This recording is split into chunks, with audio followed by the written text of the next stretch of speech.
Hi everyone, my name is Susana Munoz and I am your professor for Administrative Leadership 797 for this fall. And I welcome you to the class. This is the first time this class is online. We had it face-to-face last year, so this is going to be an adventure for the both of us. So what I plan to do today in this short video is to really talk about the syllabus and go over the syllabus and the schedule, and to also talk a little bit about the identity project.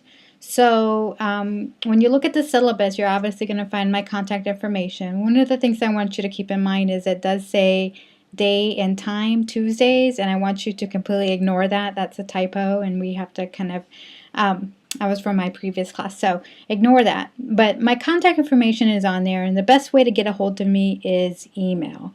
That is the best way to get a hold of me. If you want to come and have a meeting or schedule a meeting, to email me. I'm very open to doing Skype. I'm very open to doing Google Hangout. So whatever works with your schedule and your what's going on in life right now, I will be able to accommodate. So the description of this course, you'll see that it lays out that really we're going to be learning about student development theory or student identity theories. And so a lot of the discussion is going to be theoretical based. And so during the course of the semester, we're going to try our best to figure out how do we connect this theory to our practice. And so that's the question that I kind of want you to keep in the forefront throughout the whole semester. The other learning objectives is really to be knowledgeable scholars in student affairs and education. So really understanding what role you play in developing students and helping students in their own development, in their own process that they go through. Become reflective and critical thinkers. Again, it's always very important for me for you to grow as a critical thinker in this course and to think about not only our own privileges and our own standpoints, but also in thinking about which voices are excluded or included in the research that we read. So that's also part of the discussion that we'll have in class most of the time, or in our online class. And then individuals who are sensitive and aware of themselves and others. So before we ask students to do the work in understanding sort of their own process of development and finding out who they are, it's really important that we do our own work as well in understanding how did we become the individuals that we are today, what sort of critical moments in our lives sort of helped to shape us who we are today. So we'll be doing a lot of that sort of dialogue back and forth about how these theories connect to not only ourselves, but our students today in contemporary society. The books are really laid out there. We have the text. We only have one textbook that we'll be using, and that's the Student Development in College, the Theory, Research, and Practice book by Evans and al. And you also need the APA manual as well. And I cannot stress this enough, that APA is very important in how we produce our scholarship and how we write. So if you have questions or need assistance with the APA, please let me know. It is a process, and takes time, and it is practice. So be patient with yourselves as you learn. If this is new to you, be patient with yourselves as you learn this new way of writing. In terms of the course assignments, the majority of what we'll be doing is online participation. So I've really laid out sort of the roles that you're going to be taking in terms of how you're going to be contributing to the course discussion. So you have specific roles that you'll play with each week. And so some of you have already done this, is kind of coordinate your group and try to assign roles for each of those weeks. So that's great if you've done it. If you haven't done it, please do that as soon as possible. So the roles that we have is, as facilitator, you're really going to be sort of providing us with the starter discussion, with sort of, here's some of the questions that I want to delve in terms of the readings. Here's what was an aha moment for me. I'd like to kind of, what do you think about this? Here's another question that I've thought about as I read this. So the facilitators really are the ones that are getting the discussions going, and So that's important. So it's important as a facilitator to make sure that they're very prompt and make sure that some questions are posted right away. So that way we're not waiting. So it's very important that you understand when you need to be on, and understand that you're the one keeping the discussion going. The other individuals are contributors. So contributors are the ones that are answering the questions and contributing throughout the discussion throughout the week, about the questions, or having some contributions to sort of what everyone has to say. And I've laid out pretty well sort of the roles and sort of the expectations of each one. So, and the other one is the vocal summarizer. And this is something I'm doing that's kind of new this year, is that um, one individual is going to present sort of the summary of the whole week, and this is going to be done vocally. There is a place in D2L where we kind of tell you how to do this. There is an audio button in your when you compose your message, and that's sort of how we've been able to record our voices. I found that this is a good way to create community, and in the course that I've taught this summer, Women in Higher Education, this was a good sort of a feminist approach to creating and privileging voices in the classroom. So that's sort of the rationale behind that decision. So all of this is on D2L as well. So you all have your roles, and it's up to you and your group to decide which role you're going to take and when.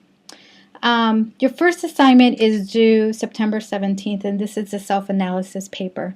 And this is really exploring aspects of your own identity and factors that contribute to how you see yourself as, you know, in terms of how you see yourself in terms of who you are. Sort of what are the personal hunches or personal theories about college students that you have. And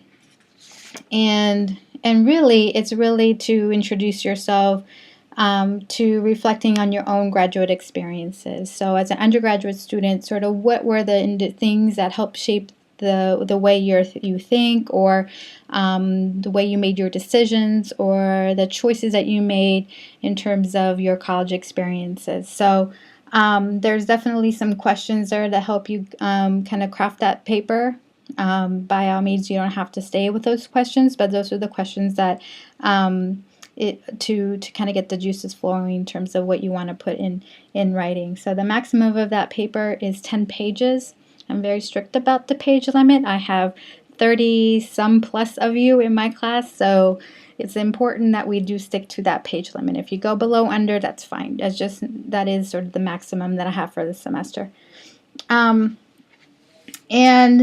the big thing that we'll be working on this semester is the identity project.